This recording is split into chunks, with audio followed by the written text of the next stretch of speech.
Rafael, eu sou do secretariado do Open Banking. Chegamos ao nosso sexto e último workshop aqui para tratar dos principais temas da fase 2. Hoje o assunto principal vai ser a plataforma de resolução de disputas. Da parte da convenção aqui, a gente tem representados o GT de PRC, que é de Políticas, Risco e Compliance. Temos a própria Squad, né, que é o Esquadrão de Resolução de Disputas. Também temos representantes do GT de Infraestrutura e do Banco Central para apoiar na discussão. Eu imagino que a maioria já esteja careca de saber de como é que os workshops aqui estão funcionando, mas só para passar, caso alguém não tenha visibilidade, a ideia aqui é que, num primeiro momento, a gente passe a palavra para o pessoal da convenção, para eles realizarem aqui uma apresentação da parte de resolução de disputas. E aí, nessa primeira parte, eu peço para que o pessoal deixe o microfone no mudo. Caso alguém tenha alguma dúvida, pode escrever no chat ou aguarda, porque no final a gente vai ter um momento para perguntas e respostas. Aí sim eu peço para o pessoal levantar a mãozinha e a gente vai chamando aqui, tanto no chat quanto as mãozinhas para o pessoal da convenção respondendo as perguntas. Mas é isso, tá, pessoal? Se alguém quiser complementar aqui a introdução, fiquem à vontade, senão podemos começar. Muito bem, agora eu já tenho um gato aqui querendo participar. Bem, só complementando a introdução aqui, todos me ouvem bem aí? Só para saber se todos estão me ouvindo? Sim, sim. Beleza. Então eu queria agradecer aqui a presença de todos aí para mais um desses workshops aqui. Como o Rafael já comentou, né, a ideia é que a gente vai tratar hoje da parte de resolução de disputas, não só da plataforma, mas também como a documentação relacionada a, né? Então, fazer aqui um pouco de apresentação, né? Quem que vai falar aqui com vocês hoje, né? Serei eu, o PO aqui do Squad de Disputas e líder aí, digamos, dessa iniciativa. Tem uns gatos aqui de casa. A Nete, a Cris e o Gil aqui vão aqui nos ajudar mais na parte da documentação. Eles são do GT de PRC, então boa parte da documentação, do regulamento veio do GT como um todo, mas aí tivemos evoluções aí dentro do squad. Aqui, então, desculpa aí pelo gato subindo na frente da minha câmera, mas beleza. Qual que é o objetivo hoje aqui que a gente imaginou aqui quando a gente estava preparando o workshop, né? Basicamente atender esses 5 pontos aqui, né? Que todo mundo aqui saia do workshop entendendo um pouco do mecanismo, né? Entendendo um pouco do que é a plataforma de resolução de disputas dentro do Open Banking, conhecer de fato a documentação, né? A gente vai trazer alguns pontos principais relacionados à documentação. Ah, ver um pouquinho, né? Temos algumas imagens, uma primeira visão aqui da plataforma de resolução de disputas propriamente dita. Um quarto ponto, iniciar de fato uma preparação, né? O que vai acontecer, né? Depois de tudo apresentado, quais serão os próximos passos? Hoje, no final do dia, o que eu tenho que fazer como instituição em relação à resolução de disputas? E, por final, como já comentado, realmente fazer aí um bate-papo aberto aí entre todos para tirar dúvidas, né? Trazer novos apontamentos e etc, tá? Para atender esses objetivos, a gente montou aqui uma agendinha. Acho que acaba sendo meio que um para um aí dos pontos, mas essa daqui é a agenda que a gente vai seguir hoje, tá? A primeira parte aqui, eu vou dar uma comentada de um pouco do contexto e qual que é a ideia, né, da plataforma de resolução de disputas, né? Acima da plataforma do regulamento, né? Então, eu trouxe aqui um esquemático ilustrativo, tá? Naturalmente não exaustivo, do que é a floresta, né?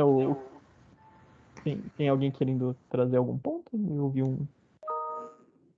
Acho que não. Do que é o Open Banking, né? Então aqui todo mundo já deve ter visto, deve ter se esbarrado aí no grande diretório de participantes aí no meio um momento, no diretório de participantes no centro aí, esse coração do Open Banking, né? Então lá onde vão ter lá as grandes informações, lá toda a golden source das informações, e, entre aspas, né, espetado nele vão ter as outras plataformas, né? Aqui eu posso citar, seja o Service Desk, o pessoal do Sandbox está desenvolvendo, o ressarcimento que está em nascimento, os próprios portais, e temos a gente aqui, né? O fruto aqui do nosso squad, que é a plataforma de resolução de disputas propriamente dita. Dado esse contexto, o que é a plataforma de resolução de disputas, né? Então, a gente tentou colocar aqui num slide aqui quais são as principais funções, né? O que descreve a plataforma de disputa, né? Então, é realmente, né, um meio único e obrigatório para fazer a tratativa, para fazer com que participantes dentro do Open Banking eles se conversem e tentem chegar numa resolução, né? Numa resolução dessa disputa em específico, né? A, a resolução, né? A gente vai comentar mais para frente. Ela está dividida em etapas, né?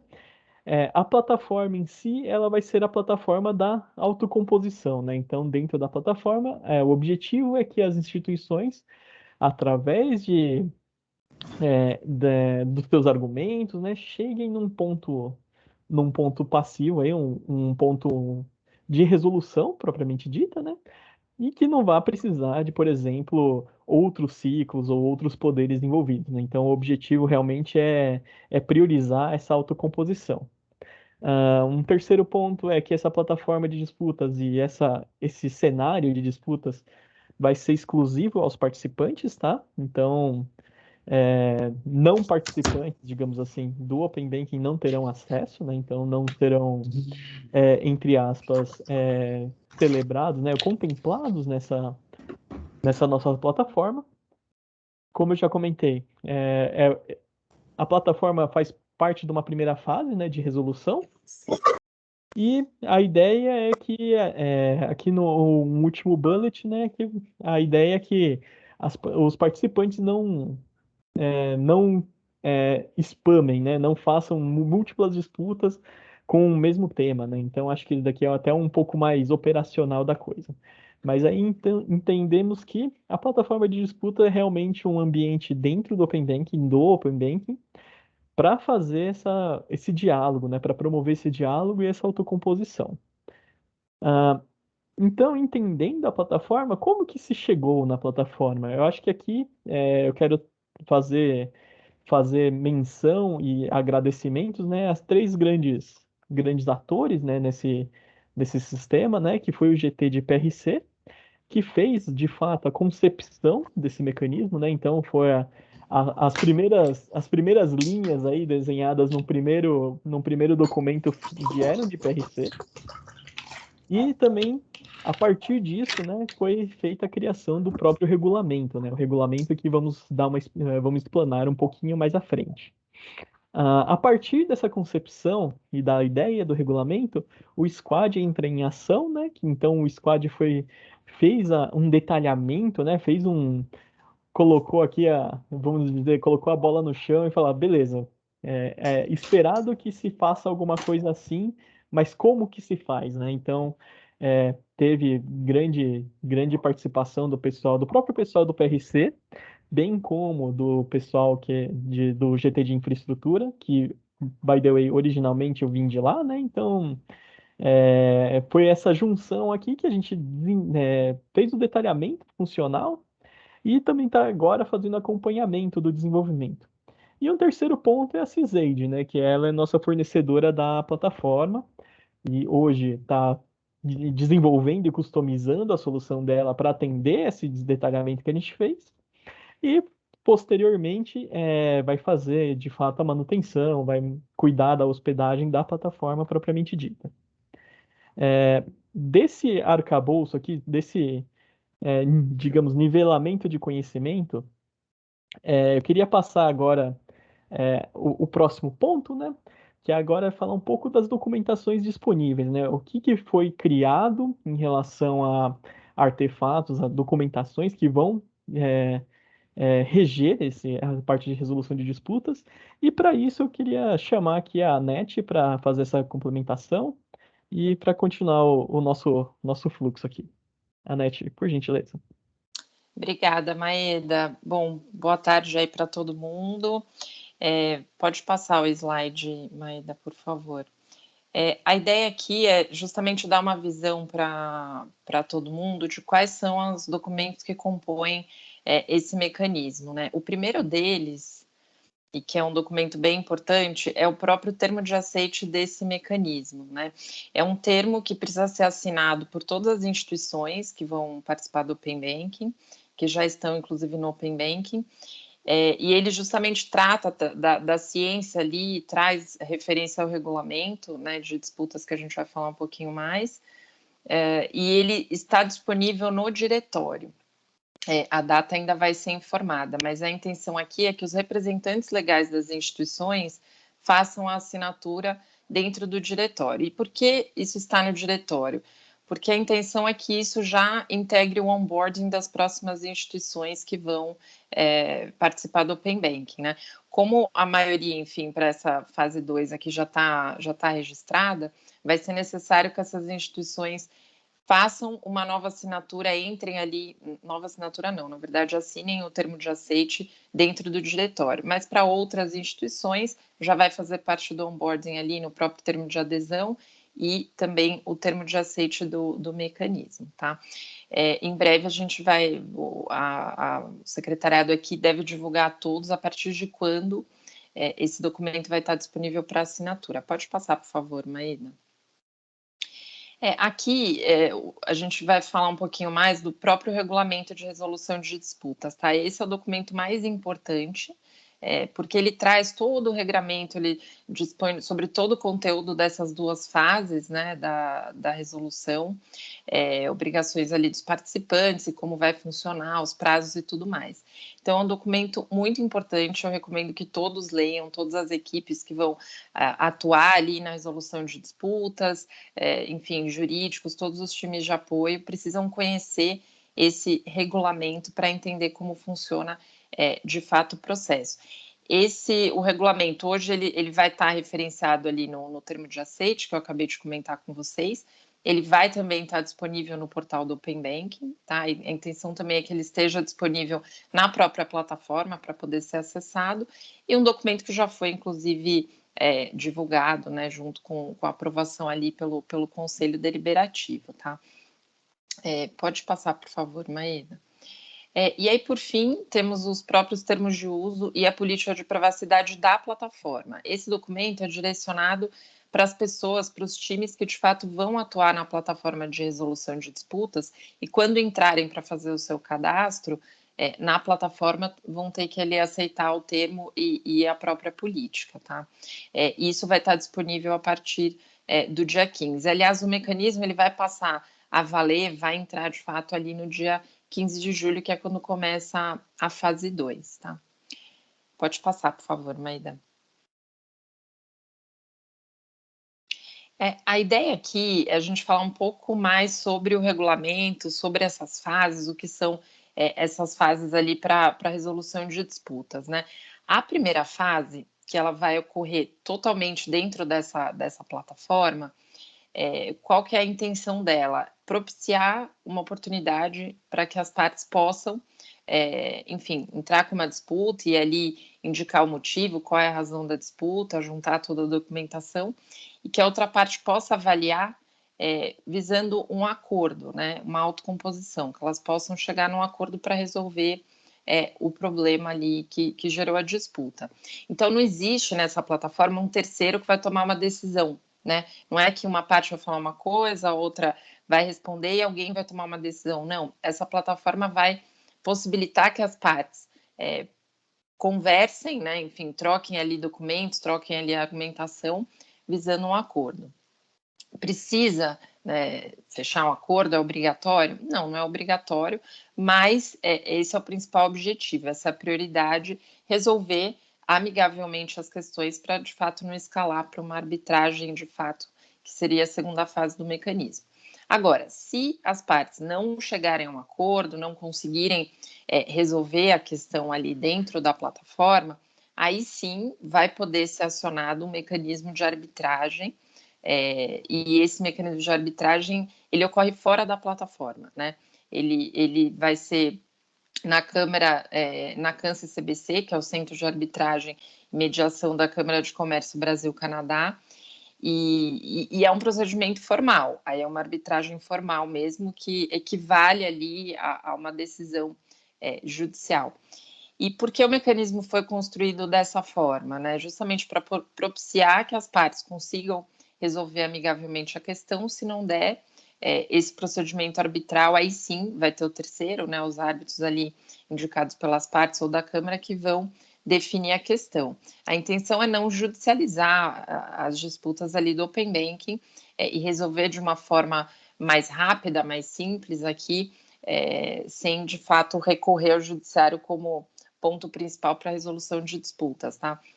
O Banco Central, ele não participa desse mecanismo, né? Ele não é parte, ele não vai arbitrar nenhuma decisão com relação a disputas, mas, obviamente, qualquer infração a normas, etc., isso continua sob a jurisdição ali do Banco Central, ele que vai definir. Então, não existe também penalidades, não tem penas que vão ser discutidas aqui nesse mecanismo, e sim problemas que ocorram no relacionamento entre os participantes dentro do Open Banking. Pode passar, por favor, Maeda. Aqui, como o Maeda já comentou, quem vai poder acionar esse mecanismo? Quem vão ser as partes da disputa? É exclusivo para os participantes do Open Banking, para as instituições. Então, os clientes não vão poder acessar esse mecanismo, terceiros, parceiros, enfim, quem quer que seja, não vai poder acessar esse mecanismo. Ele é exclusivo dos participantes. Mas pode ser que uma disputa seja originada de uma reclamação de cliente, um problema com o cliente? Sim, isso pode acontecer, mas o cliente em si, enfim, esse terceiro não vai acessar o mecanismo, provavelmente vai acessar o Service Desk, vai acessar as próprias instituições diretamente, né? E aí, se de fato houver uma disputa que não consiga ali, as partes não consigam resolver nas outras instâncias, tem esse mecanismo para propiciar essa resolução.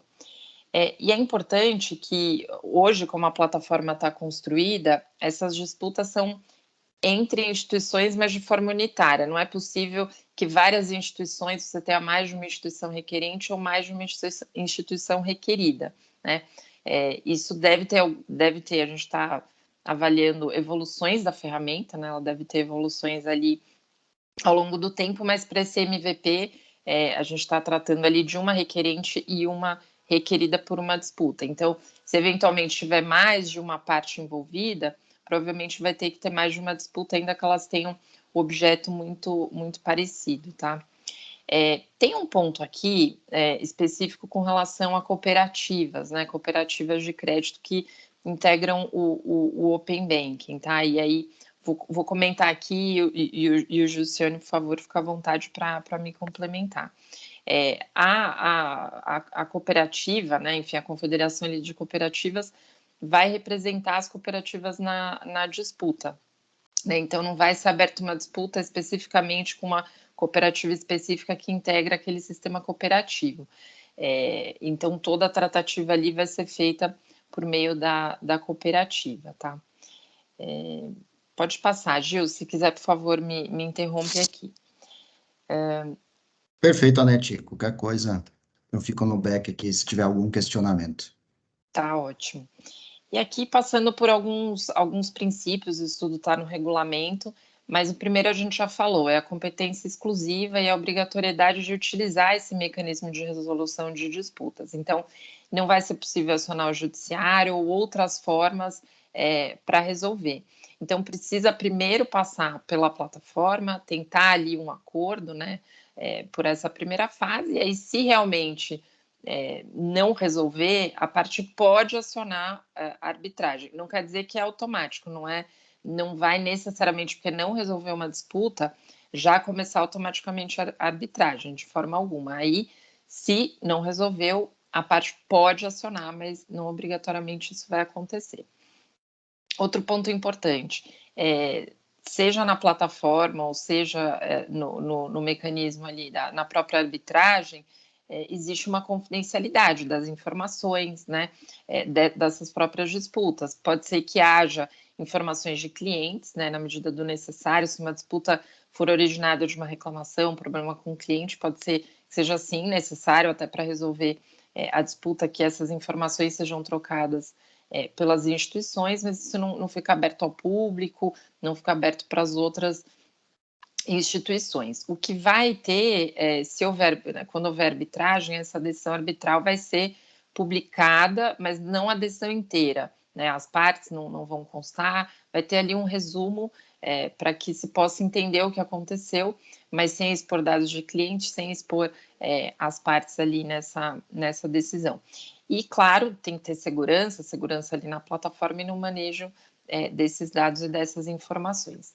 E o outro ponto é a garantia do contraditório e ampla defesa. O que a gente está falando aqui, tanto na primeira fase como na arbitragem, é garantido que as partes possam expor todos os seus argumentos, juntar ali toda a documentação para que possa haver uma discussão e com possibilidade de sempre resposta, né? Resposta ali da outra parte para resolver a questão. As partes precisam agir de boa fé, cooperar e priorizar essa autocomposição, de fato evitar aqui uma litigância ou um excesso ali de disputas. E por fim, os custos desse mecanismo, eles são acessíveis a todos os participantes, né? Existe ali, a gente vai passar por isso, tem um custo inicial para começar uma disputa na plataforma, né? E tem também um custo ali da própria arbitragem, mas são custos acessíveis ali para os participantes para utilizar esse mecanismo. Agora eu vou passar aqui para a Crislene para ela continuar aqui a visão do regulamento.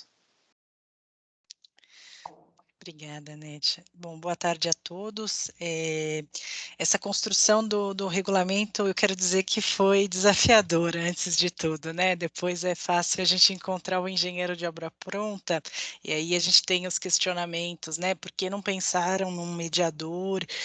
Por que não há um intermediário? Por que foi pensado na arbitragem e não no judiciário? Então, tudo foi meticulosamente discutido e negociado dentro da estrutura do Open Banking, tá? Então, desde o momento inicial da construção de uma plataforma funcional que pudesse levar uma melhor interação entre as partes, que pudesse proporcionar uma melhor concretização de princípios como cooperação, boa-fé, exposição de argumentos, uma troca fácil de mensagens.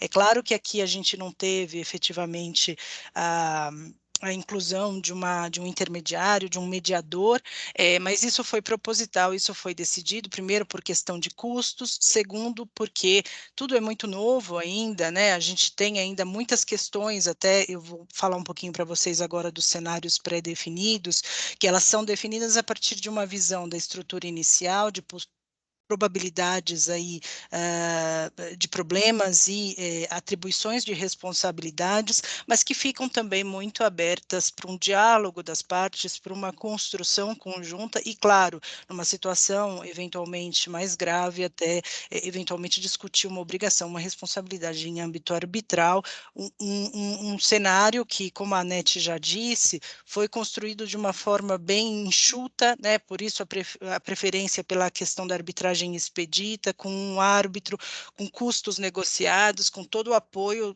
Vocês sabem aí, os advogados da CANCE-CBC, que é tão qualificada, inclusive para trazer aí todo o apoio de experts, né, de árbitros que possam nos ajudar na melhor solução da disputa. Mas passando para esses cenários que a Anete mencionou, então, o requerente e a requerida, eles vão poder aí se apoiar em alguns cenários ou categorias pré-definidas, que já foram analisadas com base nas fases, né, que a gente já começou a construir.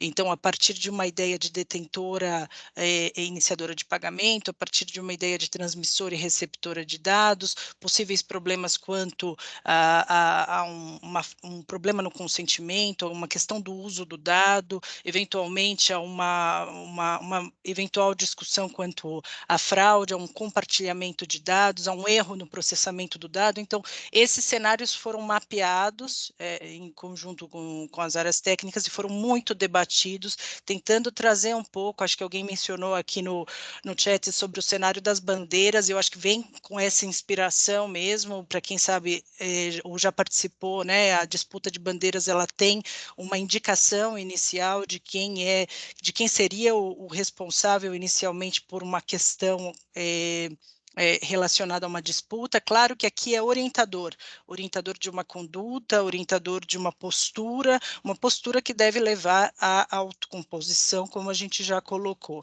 E é uma plataforma que vocês vão ver que, assim, ela procura ser bem amigável para o tratamento entre as partes. Então, esses cenários são tratados no regulamento, que pode ser revisado de tempos em tempos para orientar a autocomposição, e eles já trazem aí cenários, então, de transmissora, receptora, iniciadora de pagamento, dentro daquilo que já foi construído dentro do Open Banking, o que já foi discutido aí pelo grupo de políticas, risco e compliance. Pode passar, por favor, Maída. Aí o acordo, né? Então, dentro desse contexto de uma plataforma amigável de troca de informações, é claro que a gente tem aí um acordo como autocomposição das partes, e vocês vão ver aqui como a plataforma funciona, mas ao longo do processo eu tenho alguns prazos em que eu exponho aqui toda a motivação, as razões, e claro, trago todos os documentos, isso vai ficando também, vai formando um pacote, né, de fundamentos para que as partes um pouco analisem o outro lado. A gente tem também formas de interação que levam a esse acordo, e esse acordo que pode ser visto e revisto pelas partes antes de se iniciar um procedimento arbitral. Claro que aqui a gente tem prazos, né, para que não haja uma postergação aqui proposital de uma das partes, ele deve ser elaborado conjuntamente, a gente vai passar pelos prazos agora, em 15 dias, foi solicitado, inclusive, com orientação nos conselheiros, de que esse acordo tivesse aí, na medida que ele tivesse uma obrigação líquida, certa e exigível, um caráter de título executivo extrajudicial, razão pela qual a gente colocou a possibilidade de uma execução judicial dele inicialmente, mas se houver qualquer embargo à execução ou qualquer questionamento, é claro que isso é atraído para a esfera arbitral e vai ser discutido lá na arbitragem expedita, que é o meio preferencial aqui de solução, né, com competência exclusiva para a solução desse conflito, né? E a última questão, que é a arbitragem, a gente então analisou muitas câmaras arbitrais, né, discutiu muito como funcionaria esse procedimento, como já funciona em outros mercados regulados, e a gente escolheu aqui, depois dessa análise, a CAN-CCBC, que vai ser nossa parceira aí no Open Banking, vai ser a única câmara, a gente vai falar disso, não dá para escolher outra, né? Então isso já vem com uma cláusula arbitral num contexto de aceite, né, da participação do Open Banking, inclusive. Então, toda a resolução de disputas passa por esse procedimento, esse mecanismo que foi criado aqui, uma primeira fase de plataforma, uma segunda fase de arbitragem, sendo a arbitragem expedita preferencialmente com um árbitro, até para baratear um pouco esses custos, um árbitro que vai poder ser indicado em comum pelas partes, ou, claro, a Câmara, no caso de dissenso, poderá indicar. E a possibilidade sempre do procedimento normal, 3 árbitros. Claro que aqui a gente segue, além do regulamento de resolução de disputas, também o regulamento da Câmara, da CAN-CCBC, que muitos advogados aqui conhecem bem, né? E o caráter definitivo aqui dessa solução de disputa em âmbito arbitral, que independe ou não se relaciona aqui com o judiciário, exceto por aquele ponto do título executivo, que foi um pedido que foi colocado para tentar uma execução rápida do acordo, se configurasse aí um título executivo extrajudicial com uma obrigação líquida certa e exigível. Do ponto de vista dos precedentes, como a Anete mencionou, a gente criou junto com a Câmara Arbitral uma forma de um precedente que pudesse aí garantir a confidencialidade, principalmente das informações do cliente, mas também das instituições, mas que ao mesmo tempo pudesse expor aí o modo como as soluções de conflito vão se desenhar, então que pudessem pouco a pouco, gerar precedentes, até para incentivar melhores atuações das instituições no mercado. Esses precedentes também vão ficar disponíveis para todos os participantes do Open Banking, vão poder ser usados, inclusive, aí como fundamento em novas disputas no futuro. Tá? Lembrando que esse resumo do modo como vai ser exposto o precedente também vai ficar em anexo ao regulamento, e o árbitro vai ter aí a função também de fazer esse resumo no final da disputa, para que a gente gere o precedente, que também vai ficar arquivado na nossa plataforma. Aí como funciona esquematicamente esse processo de resolução de disputas, que foi, como Maeda disse, ele foi desenhado primeiro juridicamente, né, e depois, junto com a área técnica, aqui muito debatido para uma construção conjunta com o GT de infraestrutura, né, dentro desse squad de disputas, e pouco a pouco também foi levando a novas revisões do regulamento para fazer o jurídico refletir o que era possível no mundo real, né, no concreto aqui. Então, Maeda, se você puder, por favor, passar. Aqui tem um grande foco na primeira parte do mecanismo, né, que é a primeira parte da plataforma, que eu acho que é o grande foco desse workshop de hoje. A disputa ela se inicia na plataforma, a requerente inicia uma disputa pagando um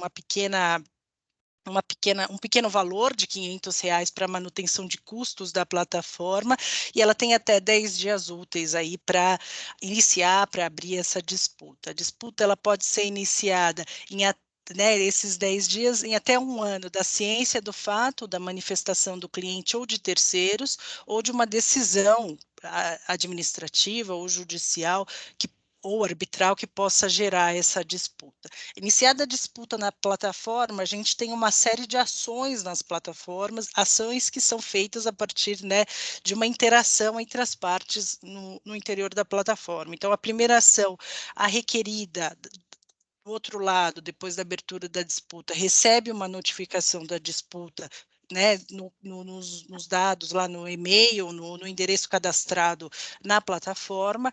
Caso não haja uma ação da requerida em 20 dias úteis, a requerente pode reinsistir, né, reenviar um meio de reenviar a disputa no interior da plataforma, mas nesse caso, sendo a requerida revel, ela já tem um ônus aí de arcar não só com o valor inicial que foi pago, né, os 500 mais 500, então a gente estabeleceu aqui um valor de R$1.000 para que ela responda depois, né, dessa revelia, e isso tudo para arcar também um pouco com os custos da plataforma e incentivar uma conduta cooperativa, porque quando a gente adere aqui, né, aceita participar do Open Banking, portanto, também resolver as disputas por meio desse mecanismo, há todo um critério cooperativo e de boa-fé que se impõe aqui na resolução das disputas.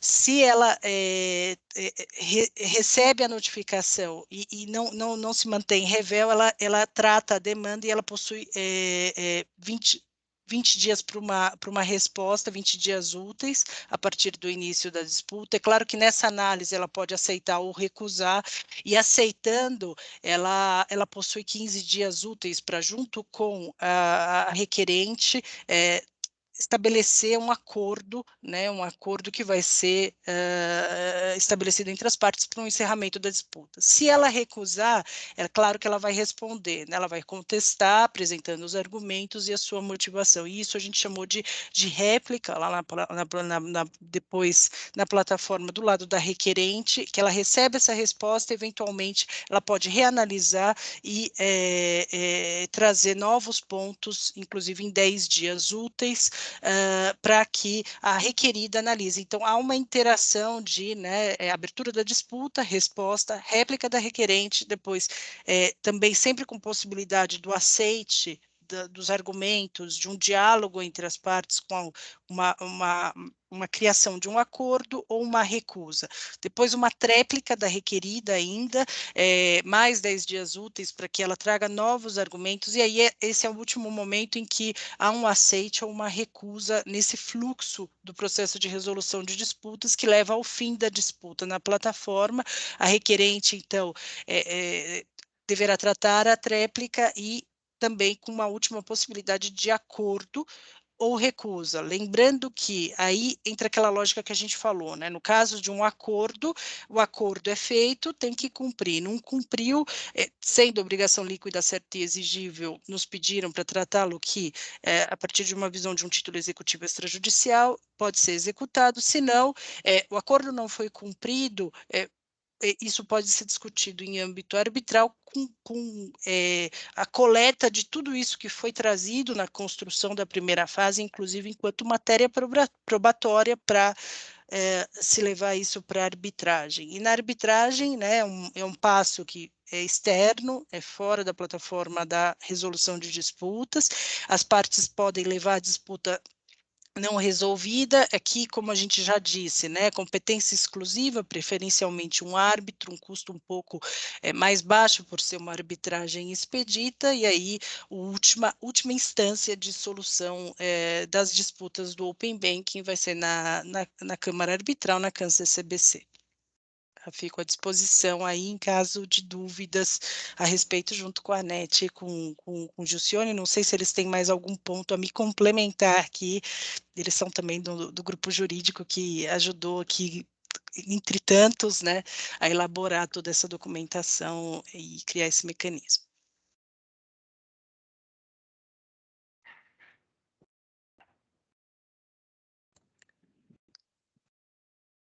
Pessoal, Está aberto a perguntas, é isso? eu ia perguntar, pessoal, fechamos a apresentação, vamos para o Q&A? Calma aí. Só para, na verdade, fazendo um wrap-up aqui dessa visão aqui de disputas, né? Acho que como a Net e a Cris trouxeram aqui com muita maestria, né? Esse daqui é um exemplo de fluxo, né? Acho que tem todos os fluxos que vão se ramificando daqui, né? Os aceites possíveis, as recusas possíveis e potenciais fechamentos de disputas, ou ainda a parte de cancelamento de disputas, né? Se a requerente em algum momento sentir que ela ou alguma coisa não fez sentido, ela tenha também a possibilidade de cancelamento e para o cancelamento, dependendo de onde estiver na evolução desse fluxo aqui, vai precisar de um aceite da requerida, tá? Então, esse daqui é mais um esquemático aqui, eu acho que é o caminho mais longo que a disputa pode correr, e aí a gente quis trazer esse daqui. Então, a partir daqui, o que a gente queria também trazer aqui, não para mostrar, para comentar um pouco de como que está a parte da plataforma propriamente dita, não só a parte da documentação, tá?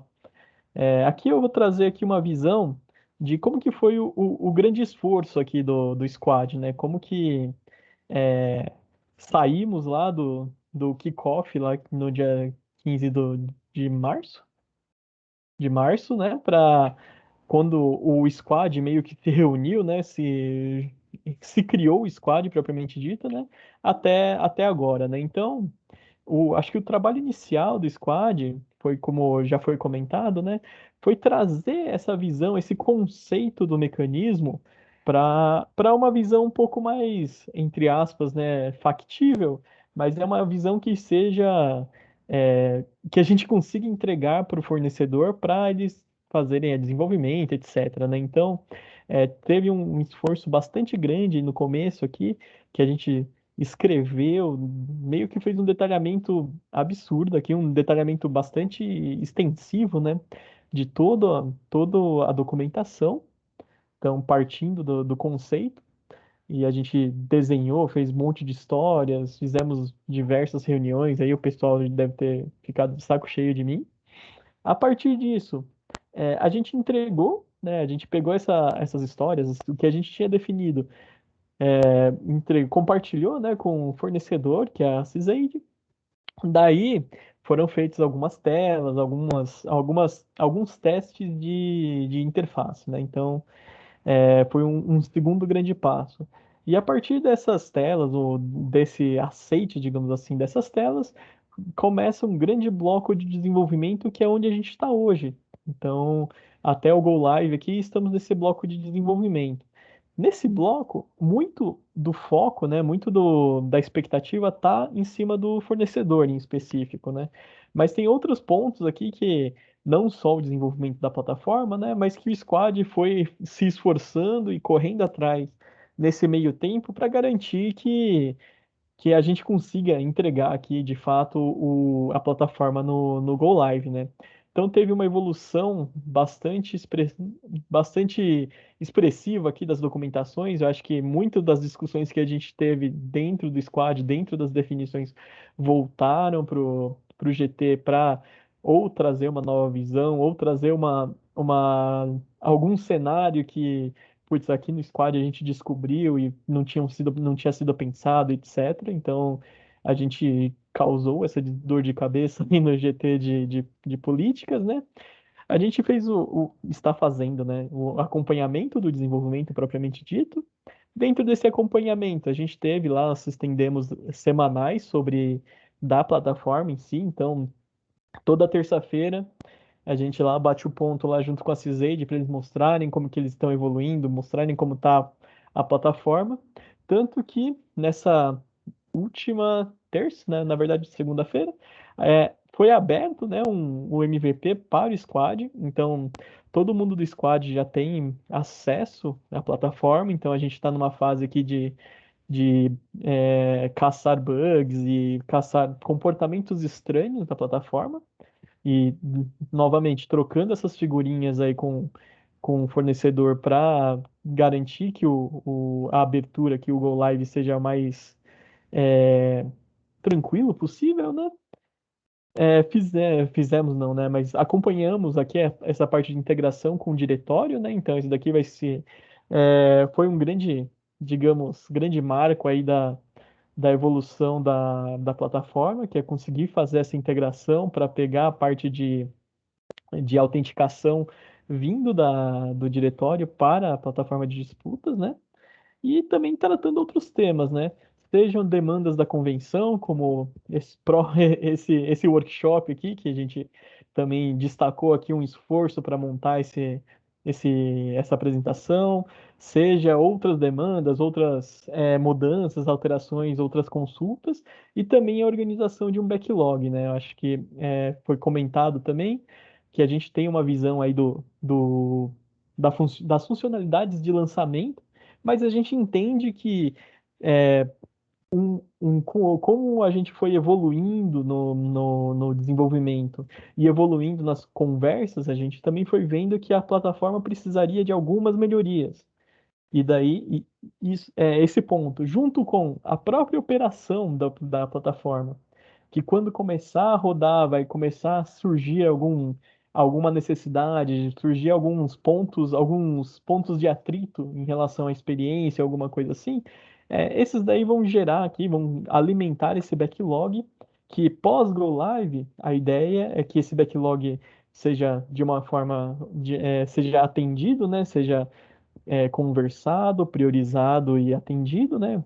E também a manutenção e própria operação da plataforma, né? Então, tem aqui um esforço grande do nosso fornecedor, mas também tem um volume de discussão do lado da convenção para para o quanto faz sentido a implementação de uma funcionalidade nova ou o quanto faz sentido não fazer essa implementação. Então, dando esse background aqui, eu vou entrar um pouco aqui mais explanativamente aqui, só mostrar algumas telinhas, falando um pouco da plataforma propriamente dita, tá? Perdão. Aqui eu estou trazendo algumas imagens, eu queria colocar como disclaimer como o próprio Squad, a gente está fazendo a revisão dessas imagens, então não, essas imagens podem não transparecer, não representar o que vai ser a plataforma de disputas no dia 15, né? Mas acho que isso daqui é uma boa ideia, assim, do que a gente está desenvolvendo, tá? Então a gente optou por trazer mesmo assim. Então, aqui é basicamente a entrada na plataforma, né? Um login, um fluxo de onboarding, né? Então, dessas imagens, a gente tem que a plataforma vai ser acessada online, vai ser via browser no primeiro momento. Temos aqui o URL. Acho que hoje esse URL vai levar a lugar nenhum, mas a partir do dia 15, né, a ideia é que ele tenha um acesso de fato à plataforma. O login e senha, eles vão estar integrados com os logins e senhas que estão lá no diretório, tá? Então, a ideia é de, vai ter um cadastro, vai ter um usuário no diretório, ele vai ser aplicável para a nossa plataforma.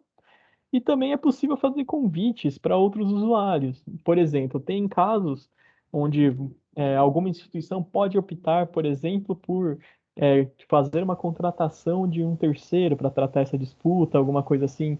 E o terceiro, por não ser uma instituição financeira, não tem um cadastro, não é demandado que ele tenha um cadastro, não é nem permitido que ele tenha um cadastro no diretório, ele vai conseguir fazer um cadastro, vai ser um cadastro exclusivo aqui, digamos, para a plataforma de disputas, mas ele vai conseguir entrar, vai conseguir interagir, vai conseguir fazer esse tratamento que for incumbido a ele. O segundo ponto aqui, eu queria trazer, é que a plataforma aqui vão ter 5 seções principais, tá? Acho que tem outros pontos, né? Mas acho que esses 5 são digamos aqui, o que vai aparecer aqui no menu à esquerda, né? Então, vai ter uma parte de dashboards, que esse daqui vão ser basicamente alguns indicadores, algumas estatísticas, mas para ajudar na gestão do que o usuário tem que fazer. Uma parte de disputas propriamente dita, né? Então aqui vai ter a criação, a parte da gestão da disputa, né? Então vai poder ver quais disputas estão abertas, o que tem que fazer, etc. As instituições aqui tem muito mais a ver com o usuário, em quais instituições ele está conectado, né? Então, acho que 80% vai ser alguma coisa do tipo, eu estou trabalhando para a minha instituição, então aqui vai ter só o meu nome, né? E vai estar ligado aqui à minha instituição. Em caso de terceiros, por exemplo, vai estar mostrando quais instituições para a qual ele está trabalhando, por exemplo, né? Então, essa é a visão. Uma parte de configurações aqui, que tem informações de acesso, outras informações do usuário, e a parte de precedentes, que na primeira versão da ferramenta não vai estar online, mas é onde vai ter aqui o resumo, né, o resumo descaracterizado, né, vindo lá da Câmara de Arbitragem. Então, a ideia é que aqui vai ter lá um repositório dos resumos descaracterizados gerados lá pelos árbitros da Kansas CCBC. Um terceiro ponto aqui que eu quero trazer é a parte de abertura de disputa.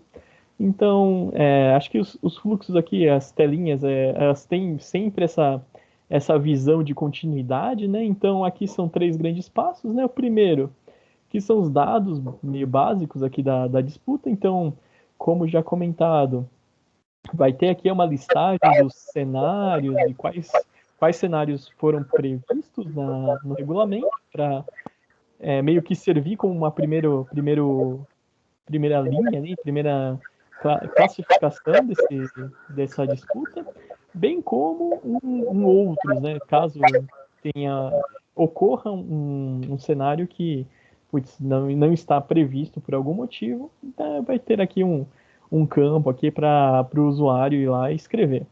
Um segundo momento é a parte aqui de definição da equipe de tratamento, né? Então, quando eu vou abrir uma disputa, das pessoas que estão relacionadas da minha instituição, eu posso destacar aqui um grupo menor para cuidar dessa disputa.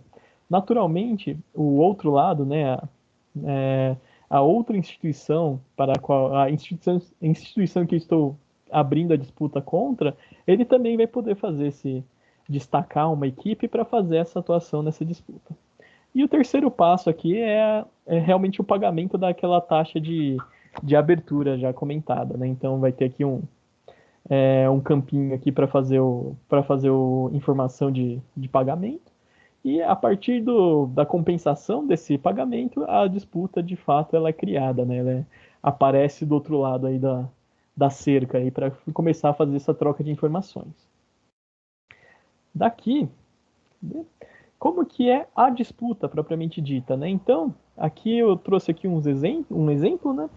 A disputa vai ter aqui uma tela aqui onde vai ter a sua listagem de disputas em aberto, né? Para eu poder atuar, né? Naturalmente, as disputas que vão estar aqui são apenas as disputas que o usuário tem essa visibilidade, né? E dentro de uma disputa também vai ter essa visão de fluxo aqui, né? Então aqui são basicamente os passos que a Cris apresentou para a gente alguns minutos atrás, né? Então tem uma resposta, uma tréplica, uma réplica, uma tréplica e potencialmente uma resolução e parte de assinatura. Naturalmente, nem todas as disputas vão passar por todos os bloquinhos, né? Pode ser que ela se resolva na primeira iteração, ou pode ser ainda que ela não se resolva at all e seja optado, né? Seja a opção das instituições envolvidas de, por exemplo, encaminhar para uma arbitragem ou ainda deixar que a disputa não tenha uma resolução e fique por assim mesmo, tá? Então, esse daqui que a gente concebeu, que a gente visualizou para ajudar aqui no tratamento, né? Acho que daqui tem outro comentário também, que se vocês repararem aqui, tem algumas abas aqui nessa parte da tratamento de disputa. O acompanhamento, que a gente está chamando por hora, né? Nele vai estar todos os grandes passos, né? A resposta, a réplica, a tréplica, etc. Tem uma parte aqui para troca de mensagens, propriamente ditas, né? Então, são mensagens que não tem caráter de evolução para a disputa, mas eu posso perguntar do entendimento, alguma coisa assim. Posso aqui fazer a gestão dos membros, né, da equipe que está atuando e ainda fazer anexos, né? Então, posso anexar arquivos para disputa, para referenciar outros documentos, assim, para fazer para ajudar, né, de fato, para a evolução da disputa e para chegar na autocomposição aqui entre as partes. Uma última parte que eu queria trazer é das outras sessões. Eu acabei aglutinando elas por serem menos complexas, né? Acho que do que a parte de disputas. Então aqui, como eu já comentei, o dashboard, ele está em desenvolvimento, então aqui é uma visão mais preliminar, né? Tem aqui alguns indicadores, vão ter alguns histogramas, alguma coisa nessa linha. Parte de instituições que eu me referi lá de quais instituições eu estou ligado lá, né? No caso aqui, esse usuário aqui só tem uma instituição ligada a ele. E na parte de configurações tem algumas informações, né? Alguns dados, aí, a parte de acesso, parte de endereço, etc. Então, esse daqui eu acho que é meio que um overview aí da plataforma. Daqui, eu acho que o próximo grande passo aqui beleza, Thiago, falamos bastante do documento, falamos bastante da plataforma, mas legal. 2 horas da tarde aqui, quando sair a reunião fechar, e o que eu tenho que fazer? O que eu tenho que fazer dentro da minha instituição e etc. Né? Então a gente preparou essa sessão breve aqui para falar do que as instituições precisam fazer, né? Então, são basicamente esses 5 grandes bullets, tá? Acho que até já comentado mais cedo aqui. O primeiro, que é realmente receber um comunicado, né? Então a gente está subindo o termo de aceite no diretório, está subindo o termo de aceite no diretório, e quando a gente tiver ele disponível para assinatura, o secretariado vai nos suportar nisso, vai enviar um comunicado para todos, potencialmente através das cadeiras aqui, né? Mas vai enviar um comunicado a todos falando da disponibilidade desse termo. Em seguida, é realmente ler o regulamento. Esse daqui é um passo muito importante, tá? Que eu acho que o regulamento foi um documento aí que foi trabalhado a muitas e muitas mãos. Um documento aí que foi refinado aí a exaustão, mas ele traz toda a visão que a gente toda a concepção da resolução de disputas e tudo que vai estar mais ou menos não, né? Tudo que vai estar transposto à ferramenta, né? Então esse daqui eu acho que é o grande core do que tem que fazer, né? Então esse daqui é um grande passo aqui. O próximo, e esse daqui eu já vou juntar esses dois, né? Que é realmente fazer a assinatura do termo de aceite. Novamente, o termo de aceite vai estar lá no diretório. Ele vai precisar de uma assinatura lá do representante legal. E assim, a assinatura, como o termo de aceite ele menciona, ou ele referencia ao regulamento, naturalmente é necessário a leitura do regulamento para fazer a assinatura com, digamos, mais assertividade, aí, mais garantias de que estamos fazendo certo, tá? Então, esses dois passos, a expectativa e o objetivo é que eles sejam feitos até o Go Live, que é o 15 de julho, tá? Tá, assim, o tempo tá meio apertado aqui, mas a tendência é que a gente já consiga, no começo da semana que vem, enviar esse comunicado, para então ter essa semana e meia aí para todo mundo ler e fazer as assinaturas. Após isso, tem que fazer, o objetivo é fazer o cadastro das equipes de resolução de disputas no diretório. Então, tem 2 perfis lá que foram criados para essa finalidade, né? Então, é o primary e o secondary aqui. Esses daqui, eles vão tem essa separação aqui, que é o primário é para falar de administradores das equipes de resolução, e o secundário é a própria equipe, né? Então, a ideia é que se faça aqui o cadastro para cada uma das instituições desses contatos. E, novamente, como a plataforma vai estar conectada com o diretório, a tendência é que, fazendo esse cadastro aqui, já consiga ter um acesso mais facilitado à plataforma. E, mais para frente, né, caso aplicável, cadastrar representantes externos, né? Acho que, como eu tinha comentado, né, caso a instituição opte por fazer tratamento da disputa com um terceiro, com sei lá, uma advocacia separada, o que seja, né? Basicamente, que com outras empresas que não, ou com outras pessoas que não da instituição, a ideia é fazer esse cadastro das pessoas a partir do Go Live, né? A partir de quando vamos ter essa opção disponível. Acho que esses daqui são os grandes próximos passos, tá? E agora eu vou entrar aqui numa parte de perguntas e respostas, tá? Então, acho que, como já foi comentado comigo em uma outra situação, a parte de perguntas e respostas, metade do esforço aqui foi realmente pensar nas perguntas, né? Então, eu trouxe aqui algumas perguntas que a gente do Squad entendeu que faziam sentido a gente trazer para, de repente, já matar aí uma parte das dúvidas, e depois a gente abre aqui para fazer essa conversa aí com todos. Então, quais perguntas a gente trouxe aqui, né? Então, quais são os tipos de disputas que podem ser abertas? Aqui a gente traz os cenários e categorias que estão listados no regulamento, porém não limitados a eles, né? Então, naturalmente, no regulamento a gente pensa lá no outros cenários ou outras categorias que podem ser descritos, e conforme a operação da plataforma for se dando, né, a tendência é que o regulamento seja complementado, e daí os novos cenários, novas categorias vão sendo habilitadas. Outro ponto é que conforme o Open Banking, né, o Open Finance aí vai evoluindo em seu escopo, a tendência é que cenários novos também vão surgindo, né? Então, esses daí são, acho que, duas grandes forças motrizes para fazer essa evolução no regulamento. Uma segunda pergunta: quais evidências são necessárias para abrir uma disputa?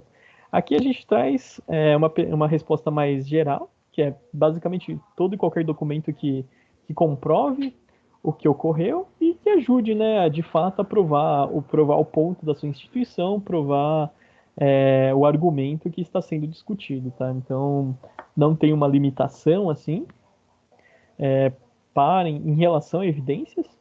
Então, meio que sejam evidências relevantes ao argumento. Prazo limite para abertura, acho que até já foi comentado, acho que a Cris até comentou.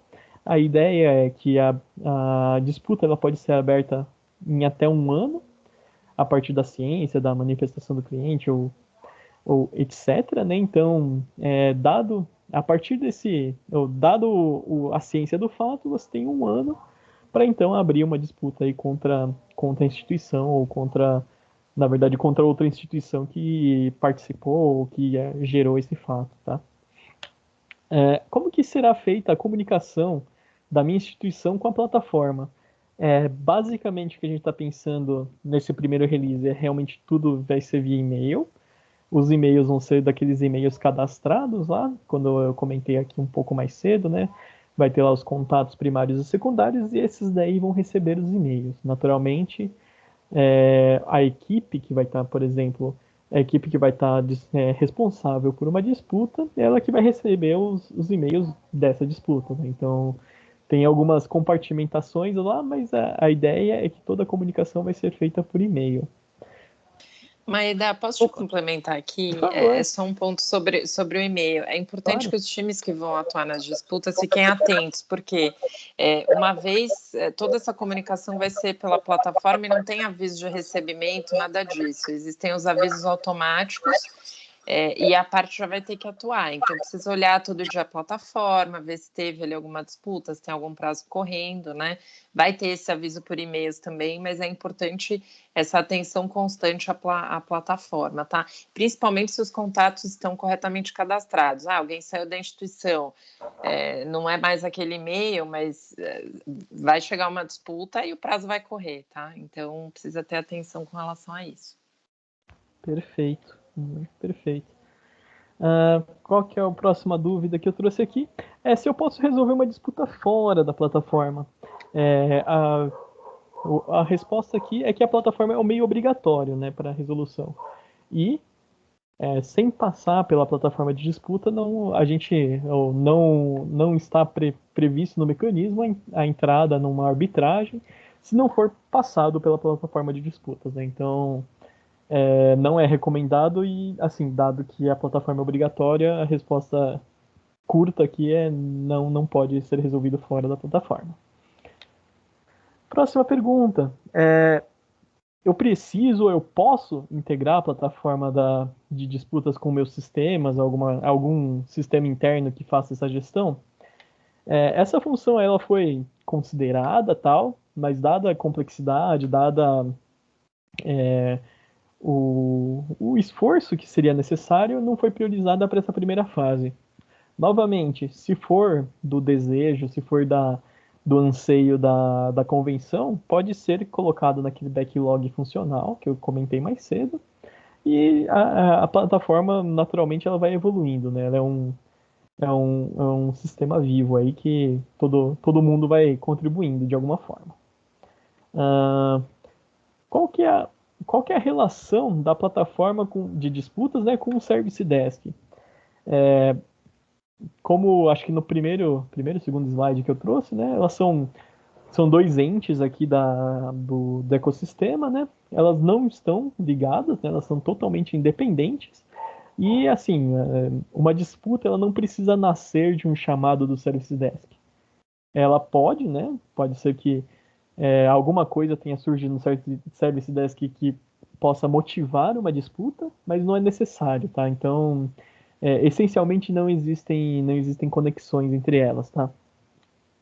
Maeda, desculpa, só de complementar nessa aqui também. Então, você falou assim, se o problema já for resolvido no Service Desk, você não vai precisar acionar a disputa, tá? Ou se eventualmente surgiu o problema, mas ele foi resolvido, não vai entrar com a disputa. A disputa só realmente você não conseguiu, de fato, resolver o problema. Mas é importante falar que o Service Desk, ele não está ligado, foi isso que o Maeda explicou.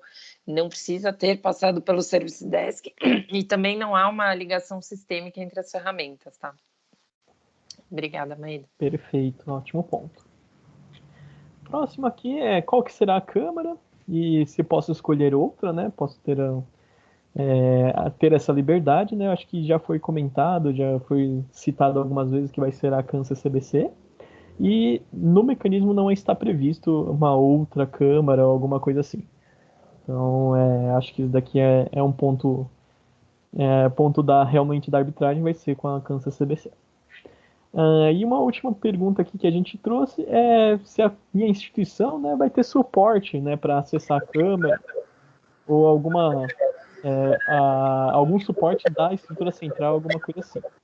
Então, a visão aqui é que a tratativa com a Câmara de Arbitragem é responsabilidade das instituições que estão de fato, se recorrendo à Câmara. Então, a ideia é que não vai ter o suporte, não vai ter a visão na ferramenta e também vai ser responsabilidade aí das instituições interessadas, tá? Daqui, eu trouxe aqui umas 9 perguntas aqui. Gostaria então de abrir aqui o espaço. Eu acho que tem bastante coisa, foi bastante informação, mas eu acho que devem ter bastante dúvidas aí. Por favor, fiquem à vontade aí. Fechado, Thiago.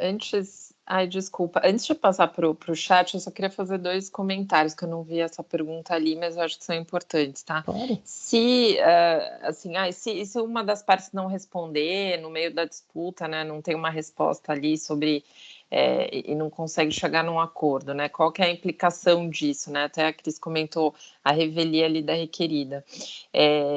Não existe um efeito de reconhecer uma procedência ou que aqueles fatos são verdade, tá? Isso não existe aqui. Então, se não respondeu, vai ser considerado como não resolvido aqui na plataforma e potencialmente vai ficar elegível para uma arbitragem.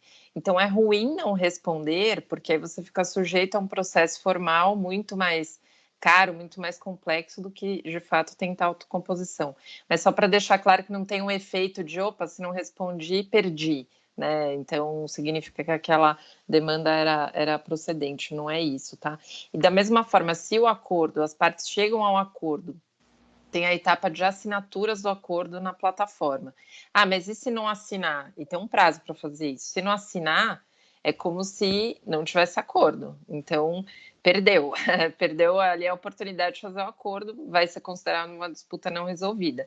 Então, de novo, tem que atentar para esses prazos de resposta e também do acordo para fazer a negociação e a assinatura naqueles 15 dias úteis dentro da plataforma, tá? Essa assinatura vai ser com DocuSign, com representantes ali que tenham poderes ou procuração, né, para representar, assumir obrigações ali em nome da instituição, mas eu só quis colocar esses pontos que eu não vi essas perguntas necessariamente no chat. É isso, obrigada. Em complemento ao que a Anete falou, acho que a gente mencionou que a requerente poderia reenviar a disputa, mas ela também não é obrigada a isso nesse contexto, né? Ela abre a disputa, a requerida fica revel, ela pode simplesmente entender que assim não há uma postura colaborativa ou de cooperação para levar uma autocomposição e não reenviar necessariamente a disputa e refletir se, a depender da complexidade da disputa, do cenário, da discussão, vale a pena insistir, levar para uma arbitragem ou insistir na plataforma, ela tem essa escolha.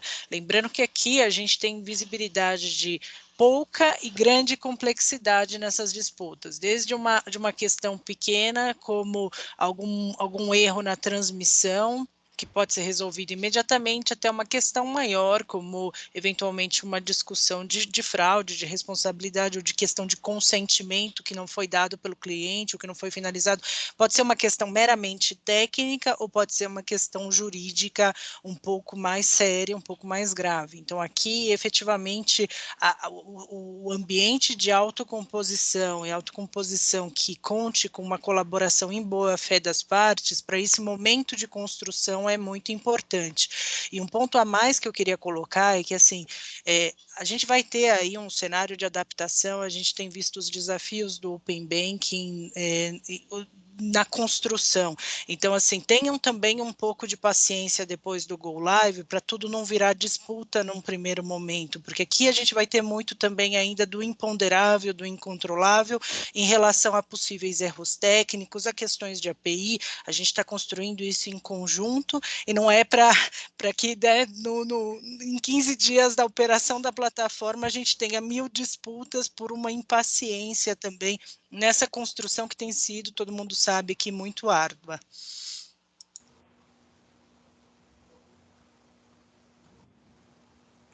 Pessoal, fechados? Vamos partir para o Q&A aqui.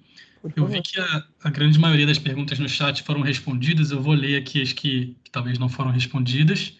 E nesse meio tempo, eu peço para o pessoal levantar a mãozinha aqui que a gente vai intercalando. Lá no chat, eu vi que tem uma pergunta no comecinho da Isis que eu acho que não foi endereçada. Eu vou ler aqui. Então a Isis pergunta assim: onde podemos encontrar o regulamento do mecanismo de resolução de disputas atualmente? Devemos aguardar a publicação no portal ou há alguma forma das instituições já iniciarem a apreciação do documento para que possam estruturar seus processos internos? Tudo bem. Atualmente ele vai estar numa seção do portal, mas assim, o portal ainda não foi liberado. Então, long story short, atualmente não pode ser encontrado, tá? Ele vai estar disponível.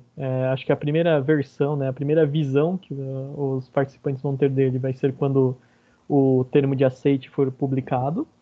Então, o termo de aceite tem lá a referência essencialmente, né, vai estar o link lá de onde ele estará, de onde ele está. Então, vai ser a partir do termo. Depois disso, ele vai estar lá no próprio portal, na parte de como chama, de participantes, numa área logada lá. E ele também vai estar disponível na própria plataforma de disputas, né? Então, terão algumas opções aí, mas no momento, 2 de julho aqui, a gente não está disponível ainda, mas a ideia é que no começo da semana que vem a gente já tenha o termo de aceite publicado lá no diretório, e daí teremos vocês podem apreciar aí propriamente o regulamento. Mas, Maída, só uma complementação aqui, né? Por ter sido já um documento aprovado, já foi aprovado pelo Conselho Deliberativo, imagino que o secretariado tenha transmitido isso ou esteja disponível em alguma pasta, algum diretório acessível pelos participantes. Então, independentemente de subir aqui no site e estar ali referenciado no termo de aceite, é possível que as instituições procurem o secretariado, enfim, as associações, para que possam ter acesso, o documento já está pronto, né? E possam ir trabalhando nos seus processos internos, tá? E aí, se o secretariado estiver presente, puder confirmar ou der mais uma informação nesse sentido, eu agradeço.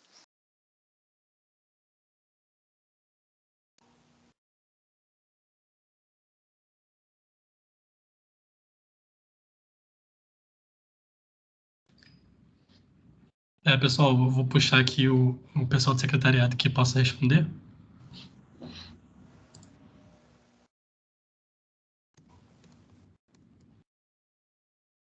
Enquanto isso, a gente pode ir passando para a pergunta do Cristiano e a gente volta aqui para falar. Oi, boa tarde, Cristiano do Banrisul. A minha pergunta é quanto ao pagamento ali dos custos. Eu vi ali em algum slide que seria por 2 formas ali, boleto ou cartão. Isso aí não tem como ser efetuado via a governança, via rateio de custo do banco? Opa, Cristiano, ótimo ponto, tá? Então, qual que foi a ideia, né? A ideia é que esse custo, digamos assim, para a abertura da disputa seja também um mecanismo de evitar abusos, né? Então, a ideia é que realmente seja pagamento via instituição, né? Então, acho que daí se torna disponível, né? Primeiramente, vão estar disponível realmente cartão e boleto. Algumas evoluções são possíveis, sim, no futuro aí. E basicamente é isso daí que vamos ter, né? Podemos pensar depois, por exemplo, que seja integrado aí ao custo mensal, né? O custo que as instituições pagam para a estrutura central, alguma coisa assim. Eu acho que pode ser considerado, tá? Mas realmente nesse primeiro momento não vai ser possível, tá? Eu acho que é bem importante para as instituições públicas, né? Porque todo pagamento ele tem que ter o meu contrato aqui de pagamento dessa prestação seria com a empresa que está efetuando a prestação de serviço aqui, que é a Radium, a Cizen, não me lembro qual vocês citaram. E isso é um pouco mais complexo para nós, por isso que seria importante se já viesse, né? Cristiano, só para esclarecer aqui, tá? O primeiro ponto é que os R$ 500 ou os R$ 1.000 não pagam o custo da plataforma, só para a gente ter uma boa visão disso, né? A plataforma ela tem um custo infinitamente superior a isso, em grande parte arcado aí pelo custeio da própria infraestrutura. A gente criou aqui a questão do boleto ou do cartão, mas o beneficiário vai ser a própria estrutura e isso vai só compor um pedacinho desse custeio dessa plataforma. Então, do ponto de vista do beneficiário, você vai ter o mesmo. Aqui, a dificuldade de integrar, colocar no mesmo pacote que a própria contribuição do rateio, né, do custeio mensal, foi bastante grande num primeiro momento. Como Maeda disse, não é descartado que depois, num segundo momento, a gente possa eventualmente cobrar junto, né, digamos assim, se você eventualmente tiver uma disputa, mas você precisa de toda uma estrutura de controle para isso. Então, essa foi a forma mais fácil que a gente encontrou. A gente tem aqui documentos jurídicos, né, a partir de um aceite na própria participação do Open Banking, na própria plataforma, a adesão ao mecanismo, que vão endereçar um pouco um fundamento para o pagamento disso, e a gente tem aí um beneficiário no fim desse pagamento, que é a própria estrutura, que vai ser, entre aspas, ressarcida de um pedacinho do custo que ela tem com todo esse arcabouço aí, todo esse mecanismo, tá? Claro que do ponto de vista da arbitragem, aí segue fora da estrutura, partes dividem igualmente lá perante a Câmara Arbitral, tá?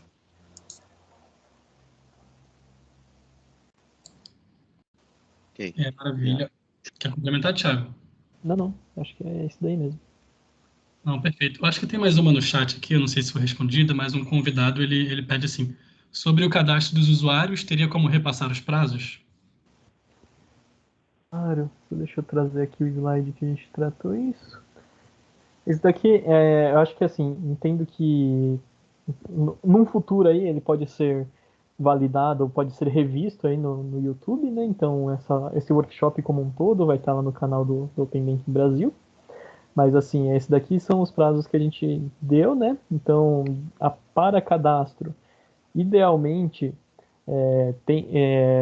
imaginamos, né, que seja mais interessante fazer até o Go Live, né? Até o dia 15/7, porque, assim, num cenário mais agressivo, digamos assim, de você receber uma disputa no seu primeiro dia, caso não tenha uma equipe cadastrada, você não vai ter essa visibilidade.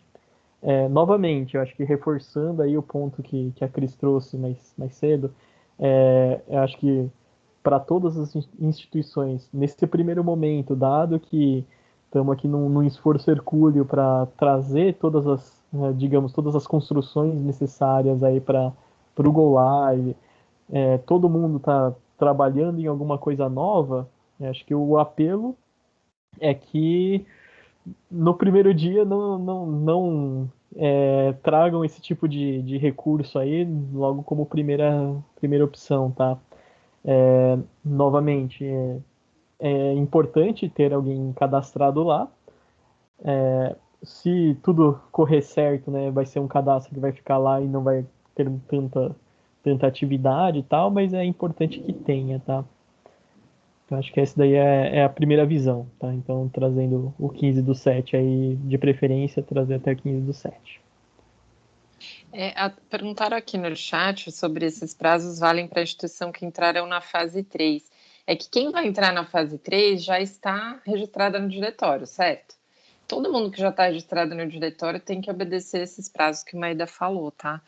Só vai entrar depois quem realmente não está, por exemplo, em fase 3, é um facultativo ali da fase 2, e aí resolve entrar em algum momento futuro. Aí vai assinar e fazer esses cadastros no seu onboarding. Mas quem já está no diretório deverá atender esses prazos. Perfeito.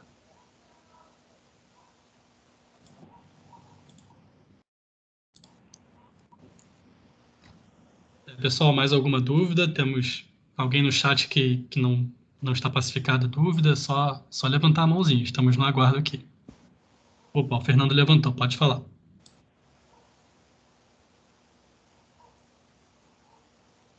Acho que está no mudo aqui, Fernando.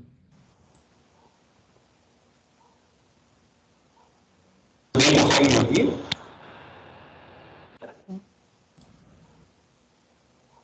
Pode falar.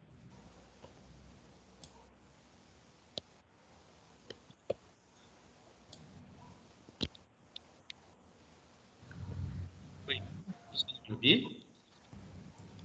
Agora sim, Fernando. Agora sim. Sim, tudo bem. Eu tô com um probleminha no áudio aqui, vamos ver se a gente consegue resolver isso.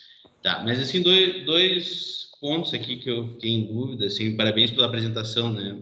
Muito interessante esse mecanismo, acho que vai ser muito útil, né? E isso é uma tendência aí no que tem acontecido na resolução de disputas de uma maneira geral e não poderia ser diferente aí no Open Banking, né? Mas eu fiquei com dúvida em relação a 2 pontos, tá? O primeiro seria quanto ao título de executivo judicial, extrajudicial, melhor dizendo, que seria que decorreria dessa primeira dessa resolução de disputa, né? Enfim, antes da arbitragem, né? Dentro do sistema do Open Bank. Eu gostaria de saber como é que vocês estão pensando isso, se isso se espera introduzir uma alteração no Código de Processo Civil ou se algum daqueles títulos executivos extrajudiciais já elencados no Código de Processo Civil seriam emitidos a partir daí. Como é que vocês estão pensando em relação a isso? E o segundo ponto seria em relação ao usuário do sistema financeiro, né? Como é que ele fica nessa disputa? Porque me parece que ele seria o maior interessado, a princípio, nessa disputa, muito embora seja uma disputa entre instituições, entre fintechs e instituições financeiras, ou entre instituições financeiras, enfim, mas o maior interessado, a princípio, seria o usuário do sistema financeiro, né? Que poderia, inclusive, iniciar uma demanda à parte disso, né? Independentemente disso, não participaria dessa resolução de disputas. Como é que vocês veem esse aspecto também? Muito obrigado. Tá, eu acho que a primeira parte da pergunta, pedi aí para a NET ou para a Cris ou para o Gil me ajudar aí, que foi além dos conhecimentos. A segunda parte eu posso responder. Anete, quer começar ou eu falo aqui? Olha, Pode se o falar, Open Cris. Banking levasse também a uma alteração no CPC, aí que a gente ia enlouquecer mesmo, né, pessoal? Não, na verdade, assim, esse foi um pedido porque a gente vai ter um acordo, é claro que aqui tem 1000 questionamentos quanto a isso, viu? Foi muito boa essa pergunta, a gente também se fez essa pergunta várias vezes internamente no GT, porque é claro que esse acordo ele vai ter uma assinatura eletrônica com 2 partes, com testemunhas, mas ainda assim pode ser que ele não tenha uma obrigação líquida certa e exigível a ponto de ser executado, né? Então, por isso mesmo que a gente colocou que tem que ser um acordo que contém uma obrigação líquida certa e exigível, a gente vai ter a assinatura de 2 partes com testemunha, e a gente debateu muito isso com a CAN-CCBC. No momento em que gerar, eventualmente, um questionamento, no caso um embargo, isso daí vai ser atraído para arbitragem, não tem jeito, né? A arbitragem é o meio de solução final aí da disputa. E, Anete, não sei se você quer me complementar com algum ponto.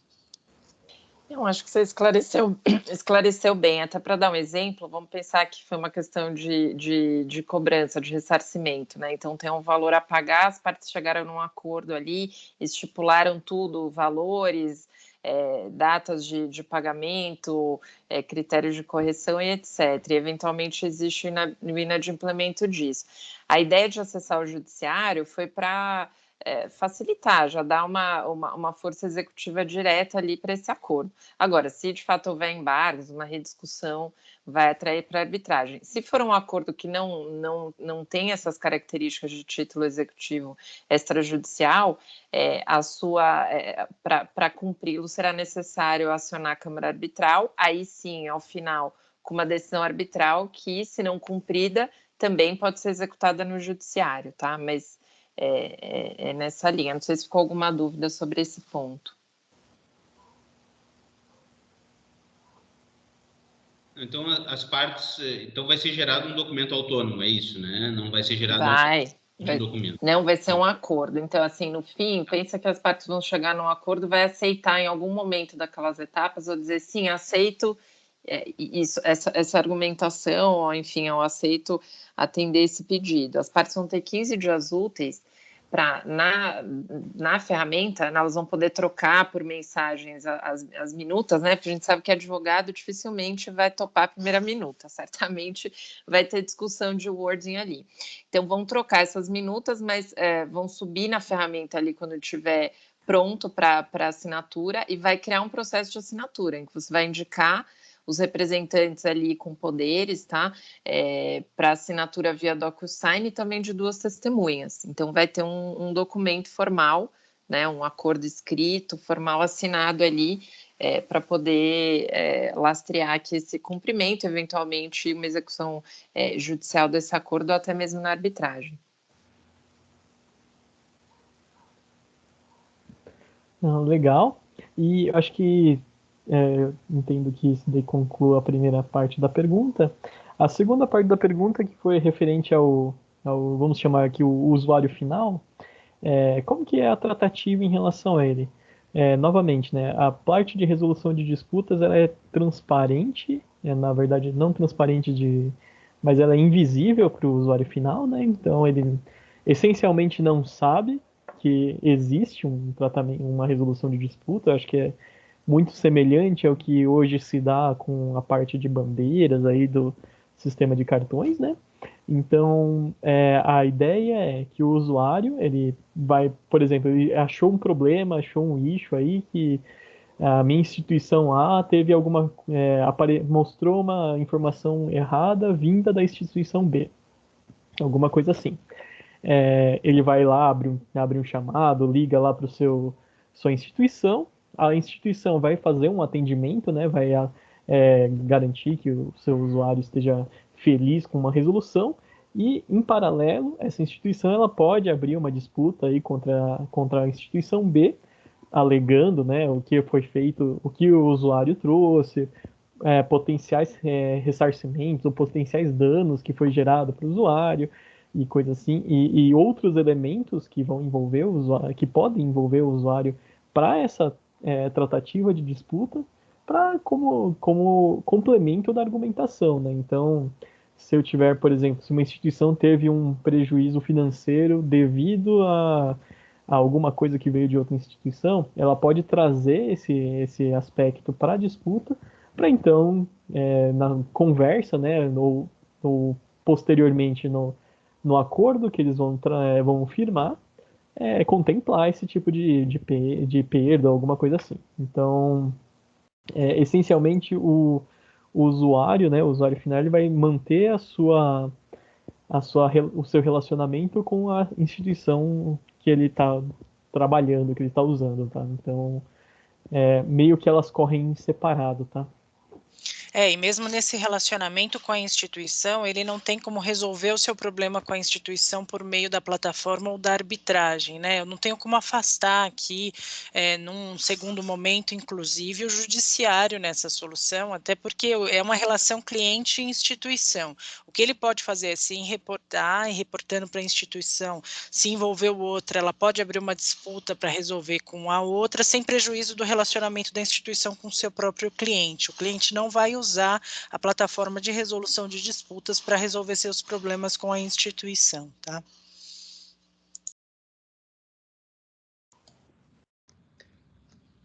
Pessoal, vamos fechar rapidinho com a pergunta aqui da Camila? Oi, pessoal, boa tarde. Antes de mais nada, excelente workshop, parabéns para todos os envolvidos. Minha dúvida, na verdade, eu só quero validar meu entendimento. No diretório de participantes, eu como iniciadora de cadastro, eu indico o primary e o secondary, os contatos lá, ok. Esses são os contatos que recebem os e-mails, as notificações de novas disputas, enfim, as notificações da plataforma. E esses 2 contatos, eles conseguem fazer indicações dos seus times que vão, de fato, gerir as disputas dentro da plataforma. Está correto esse entendimento? Está correto, mas aí tem um pequeno detalhe. Na verdade, o primário ele vai ser meio que o responsável, né? Então, o primário ele vai conseguir indicar os secundários, né? Então, os secundários eles não devem conseguir indicar outros, por exemplo. Então, dentro do grupo dos contatos primários, eles vão poder, por exemplo, eu entendo que o caminho para eles seja, por exemplo, um líder de equipe, alguma coisa assim, eles vão poder indicar a pessoa A, pessoa B e pessoa C para fazer parte dessa equipe de disputas. E então esse grupo aí vai começar a atuar em relação à instituição. No segundo momento, né, quando tiver uma em ocorrência numa disputa, né, vai poder se destacar dentro dessa equipe de primários e secundários uma sub-equipe para atuar dentro de uma disputa. E a partir dessa atuação, desse subgrupo, digamos assim, apenas esse subgrupo vai receber as atualizações referentes à disputa. Então, o entendimento está correto, só tem um detalhezinho aí que quem convida são os primários. Legal, Maeda. E aí, uma última dúvida aqui, dentro do diretório de participantes, na parte de contatos que eu faço essa indicação, certo? Aí, eu vou dizer que sim, mas aí se alguém que eu não tive acesso ao diretório, mas eu entendo que sim, porque ele é um dos roles que estão disponíveis, né? Eu acho que do mesmo jeito que tem lá o contato primário técnico, contato primário de negócios, tem os novos, que vão ser os de disputas, de Service Desk, e eu acho que tem mais um outro lá. Mas eu entendo que seja nessa linha, tá? Acho que, de repente, se não tiver, talvez a pergunta seja até ou seja o caso de abrir um chamado Service Desk ou alguma coisa relacionada ao diretório propriamente dito. Mas já deve estar em produção esses novos papéis, tá? Super obrigado, pessoal. Estouramos aqui o horário. Obrigado pela apresentação aí, Cris, Thiago, todo mundo, Anete. Obrigado pela presença, pessoal. E aí, só lembrando que o workshop vai estar disponível no YouTube ainda hoje, a gente vai colocar lá. Já coloquei o canal no chat, mas é o canal do Open Banking Brasil. E lembrando que se surgir uma dúvida e o workshop terminar, que acontece bastante, lembrem-se sempre do Service Desk. Vocês podem abrir os chamados para dúvidas, sugestões, críticas, enfim. E é isso. Muito obrigado e boa tarde a todos. Muito obrigado pela presença de Obrigada, todos. pessoal. Obrigada. Pessoal Obrigado, do, gente. pessoal do Até mais. squad. Obrigado, parabéns, Muito obrigado. Muito obrigado, pessoal. Obrigada, parabéns.